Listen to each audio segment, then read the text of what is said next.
So sunny today. And granddaughter, Lily Rose. Hi, Lily.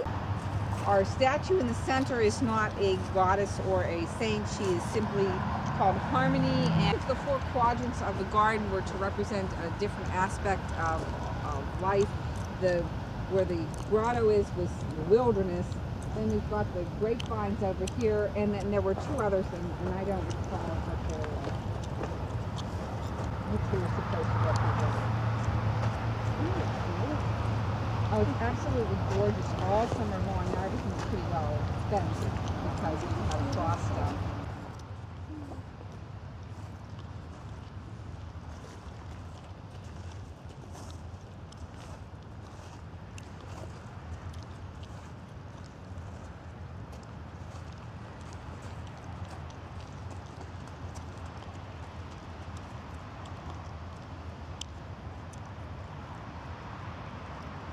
Where we grow Concord and Catawba.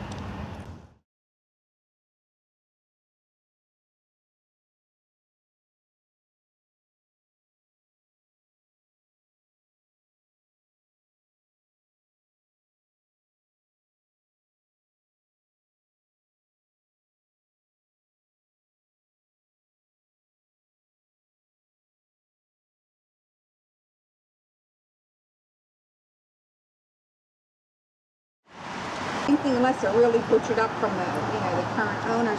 What you'll see is exactly what the interior of all of these houses look like. So we might as well come on in. And you'll notice on the way in, we've got our boot scraper there to get the dirt off your feet. That's what the slop barrel looked like. It's outside the kitchen. That's where all the water drained into.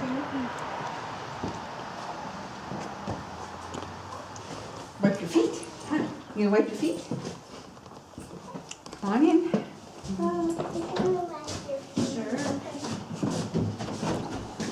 So we're standing in the mud room. This is all of the homes, like I said, on the inside are the same. Sometimes they vary a couple inches in size, but the same things that you saw in the wrap house kitchen is just a little smaller. And you'll notice that they are cooking in a cast iron stove rather than on the hearth. By the 1830s, the stove had been invented, the Franklin stove, and so they all got stoves. There were about 80 households, and 80 stoves were. Now, the floor plan upstairs is identical to the floor plan downstairs. Each household slept about 6 to 8 people, and when you came here, if you came in a family unit, they did not split you up. So you could stay with your spouse and your children, but they recommended that you live as brother and sister, so the men slept in one room and the women slept in the other room. You notice that there's a bed here. This is the cover that I was telling you about. This is the type of cover that they would have had on their beds then.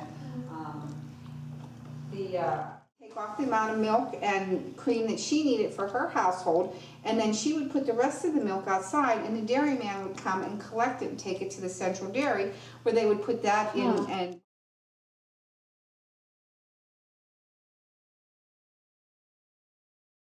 set up like this is like any other general store, and everything that's sold in here is something, or we have in here now, is something that the people would have been able to purchase, you know, when the Harmony Society was here. Everybody would gather and pick the grapes, and all of this stuff would be outside, and they would press the grapes and make the wine, and then what we think they did was ran these trucks. The largest barrels, the big dark ones, hold 1,150 gallons.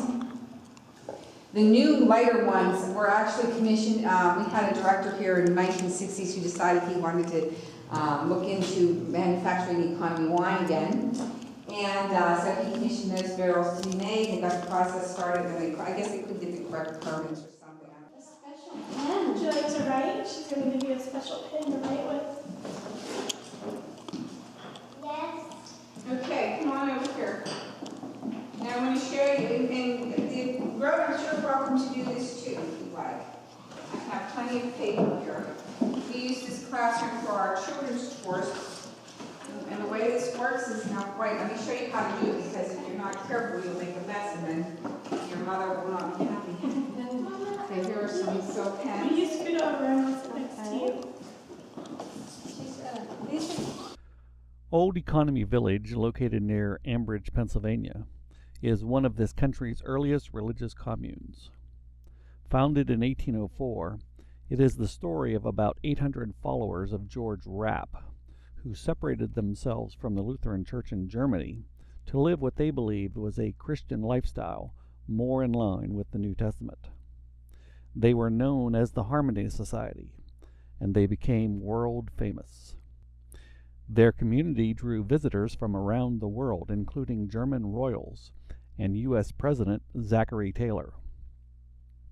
Their pious devotion was remarkable, and their hard work transformed their community into an engine of prosperity. They had steam-powered facilities, including textile mills and a laundry. They had numerous craft shops, from cabinet makers to tanners and potters to tinsmiths. Despite their fame and financial success, the society was short-lived. Two prominent reasons for its demise were: one, the religious dogma of celibacy precluded anyone from having children to naturally grow their numbers. And two, there was splintering over dogma, as some of the followers left to form their own community, which didn't last either. It is a fascinating story of people courageously seeking religious freedom, having spiritual, industrial, and economic success, but ultimately disappearing from the face of the earth.